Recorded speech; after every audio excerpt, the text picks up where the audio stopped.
Shanti, Shanti, Shanti Om Shanti, Shanti, Shanti. Bonjour, bienvenue dans votre pratique du jour. Nous parlons aujourd'hui du deuxième chakra et aujourd'hui nous l'abordons sous l'angle du masculin et du féminin. Alors ce sont effectivement deux aspects, j'allais dire dans les humains ou dans les animaux, mais ce sont aussi deux aspects à l'intérieur de nous. Et on a tous un côté masculin et un côté féminin. Donc j'avais envie aujourd'hui qu'on aille observer un petit peu plus près notre fonctionnement et d'observer dans quel registre on est la plupart du temps. Sachant que bien évidemment il est important de pouvoir allier les deux. On a été dans des sociétés qui ont privilégié le féminin, puis qui ont privilégié le côté masculin. Et aujourd'hui, j'ai vraiment la sensation qu'il est important et qu'il est nécessaire qu'on réallie nos deux énergies à l'intérieur de nous, bien évidemment, pour pouvoir être en harmonie et en paix soi-même et pouvoir aussi faire émerger les choses du coup à l'extérieur de nous. Alors pour revenir un peu sur ces qualités qui pourraient être aussi définies sur du yin et du yang, ce qui est intéressant c'est de voir que dans l'aspect féminin-masculin, et si on le rapproche du yin et du yang, le yin et le yang, ils ne sont pas statiques. Ils sont en fonction de. Donc, par exemple, on va toujours donner une comparaison de c'est plus yang que quelque chose qui est yin. Mais ce yin peut être plus yang que quelque chose qui est encore plus yin. Voilà. Donc c'est vraiment une manière de se positionner en fonction de et de se réapproprier cela. Donc on est vraiment sur des chemins d'évolution aussi et de recomprendre ce qui est notre essence et juste déjà observer dans quel mode de fonctionnement on est aujourd'hui. Et le yoga, c'est ça qui est intéressant aussi dans cette approche, c'est qu'on est vraiment sur ces deux énergies. Le Hatha Yoga, c'est A et Ta, c'est la lune et le soleil, donc c'est l'énergie yin et l'énergie yang qui sont ensemble. C'est la force et la souplesse, comme on dit en yoga. Ça va être aussi la souplesse par rapport à la structure. On nous demande d'être très souple dans la manière de voir les choses et en même temps d'avoir une vraie rigueur, une vraie structure dans notre fonctionnement pratique. Ça va être de mettre de la douceur et de mettre de la puissance, de la force. Ça va être d'écouter l'émotion et ça va être d'écouter notre mental. Ça va être le mouvement, le dynamisme et ça va être la lenteur, ça va être prendre son temps. Ça va être et en même temps l'indépendance recentrée par rapport à nous et en même temps ça va être créer du lien. Ça va être aussi la réceptivité et de recevoir et le fait de donner. Ça va être aussi le côté de l'intuition et ça va être le côté de la logique. Voilà, ça va être aussi l'esprit critique dans le bon sens du terme et la compassion. Voilà, donc on va aujourd'hui aborder ces deux polarités-là et voilà, je vais vous inviter aussi à chercher le juste équilibre dans dans notre fonctionnement interne pour être un peu plus en harmonie avec nous-mêmes et du coup être en harmonie avec les autres et avec le monde. Alors on va démarrer par un petit temps de respiration, puis quelques postures et on va se mettre debout pour faire tout ça aujourd'hui. Alors je vous invite à vous mettre debout dessus. Alors on va démarrer avec 3 respirations complètes pour démarrer, déverrouiller un peu le corps. Donc on prend une inspire, on lève les bras au-dessus de la tête, on monte sur les orteils.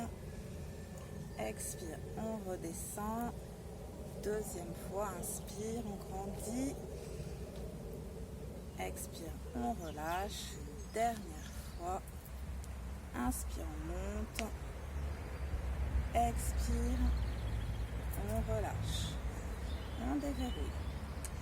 Alors la première posture que j'avais envie de vous proposer, ça va être une posture qui va être dans le renforcement musculaire. Donc je vais me mettre un peu en biais pour que vous puissiez voir la posture. C'est la posture de la chaise. Donc on va avoir les pieds relativement rapprochés, maximum la largeur du bassin. On va tendre les bras devant à l'horizontale et on va garder la verticalité du dos en fléchissant les 2 jambes. Bien évidemment, on garde le sourire. On inspire dans le ventre et sur l'expire, on descend. Voilà. Et on reste dans la position. Alors descendez jusqu'à où c'est possible pour vous, bien évidemment. On va contracter au niveau des abdominaux. On va légèrement basculer le bassin pour bien rester dans la verticalité du dos. On peut contracter le périnée aussi, bien évidemment. Et on respire dans la position. On va respirer aussi et venir se connecter à la plante des pieds pour observer sur quelle partie des pieds on met en appui et venir recentrer. Donc si nécessaire, on avance un peu l'ensemble du corps, on le recule pour vraiment sentir qu'on est en équilibre au-dessus de soi-même. On tente de respirer en gardant la tonicité de la posture, en gardant le sourire détendu sur le visage. On essaie de descendre encore un peu, replacer l'équilibre, l'énergie au-dessus de ses pieds pour être vraiment dans une stabilité. C'est-à-dire que vous êtes indétrônable, que vous êtes à la bonne place et que vous tenez au-dessus de vous-même. Et progressivement, on relâche, on déverrouille. Très bien. Ensuite, on va aller rapprocher les 2 pieds encore un petit peu plus. On va prendre une inspire, on va lever les 2 bras. On grandit et sur l'expire, flexion latérale vers la droite. Donc on vient étirer tout le côté gauche. On tient les 2 mains l'une avec l'autre pour venir étirer. La tête est dans le prolongement de la colonne vertébrale. On pousse la main gauche vers la droite. On étire bien tout ce côté. Respire dans le ventre, dans le côté. C'est une posture qui gaine également, mais qui vient étirer. Puis prochaine inspire, on grandit. Expire, on relâche, on déverrouille les jambes et les bras. On se replace de nouveau, on réinspire. On grandit et sur l'expire, flexion latérale sur la gauche. Cette fois-ci, vérifiez que vous restez bien aligné. On vient étirer tout le côté droit. Observez la manière dont vous placez votre posture. Est-ce que vous êtes plutôt dans la recherche de souplesse? Est-ce que vous êtes plutôt dans la recherche de tonicité, de gainage? Observez la manière dont vous placez dans votre posture. Même si c'est une posture d'extension latérale. Observez la manière dont vous vous y prenez. Puis prochaine inspire, on revient au centre, on grandit, expire, on relâche, on déverrouille. On va venir placer les jambes écartées, les pieds parallèles. On va venir croiser les doigts derrière la nuque. Inspire, on grandit le dos. Expire, on va aller dans la torsion vers la droite. On regarde loin derrière. On vérifie que le bassin reste bien aligné. On respire toujours dans le ventre.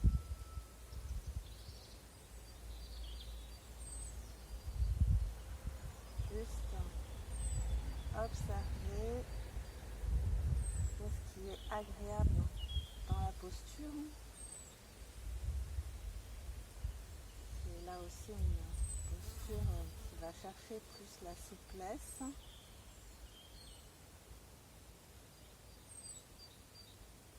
Et prochaine inspire, on revient, on va passer directement de l'autre côté. Garde le bassin bien droit. Prochaine expire. Torsion à gauche. Et toujours dans la respiration. Est-ce que c'est plus confortable pour vous d'être dans cette sensibilisation de la souplesse, de l'étirement? Est-ce que vous préférez les postures qui sont un peu plus en renforcement comme on a fait tout à l'heure?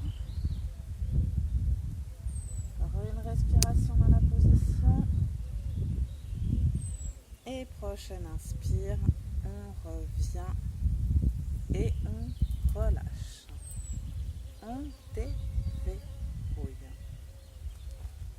Et on va pouvoir venir se réasseoir. Voilà, on prend le temps de se réinstaller. On va prendre le temps d'intégrer ces postures. Vous pouvez bien évidemment fermer les yeux ou garder un point fixe pour canaliser au moins la vue. Prendre le temps de reprendre conscience de votre position et juste de venir observer ce qui se passe à l'intérieur de votre corps. Juste observer ces deux aspects qui sont en vous, du masculin et du féminin. Mais juste par rapport aux postures que nous venons de réaliser, donc soit des postures, une posture un peu plus en force, deux postures, flexion latérale et les torsions qui sont en souplesse. Quelle a été pour vous celle où vous étiez le plus à l'aise ou celles qui vous ont fait le plus de bien?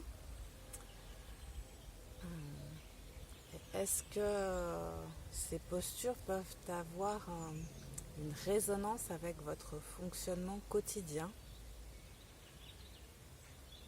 Et juste prendre conscience de cela. On n'est pas dans le jugement ou dans une quelconque culpabilité, juste prendre conscience que comment on fonctionne et est-ce que ça a besoin d'être rééquilibré.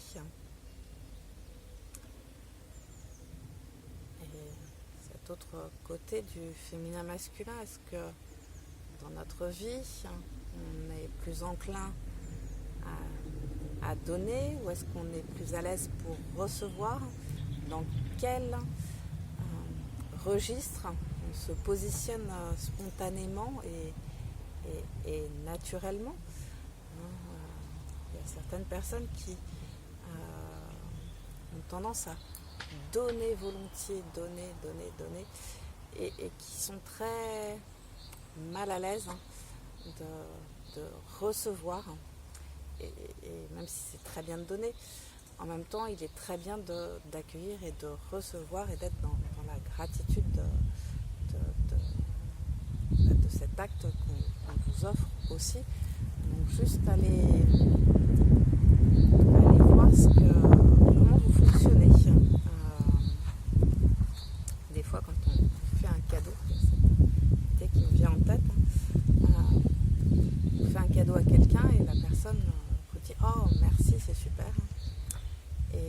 parfois notre réaction est de dire de rien.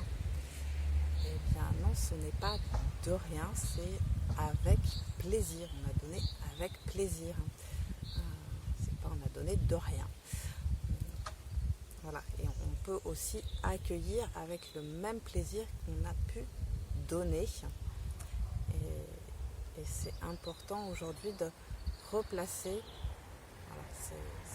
l'équilibre de ces énergies à l'intérieur de nous-mêmes. Donc ça va être dans les temps d'activité, les temps de ressourcement, où on revient à l'intérieur de nous-mêmes aussi.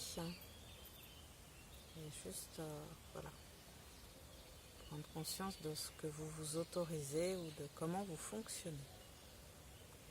Puis progressivement, vous allez pouvoir réouvrir les yeux, reprendre contact avec l'environnement extérieur, puisque là on était à l'intérieur de nous-mêmes, et de profiter de cette belle journée. Je vous dis à très bientôt et namasté. Shanti, Shanti, Shanti, Om.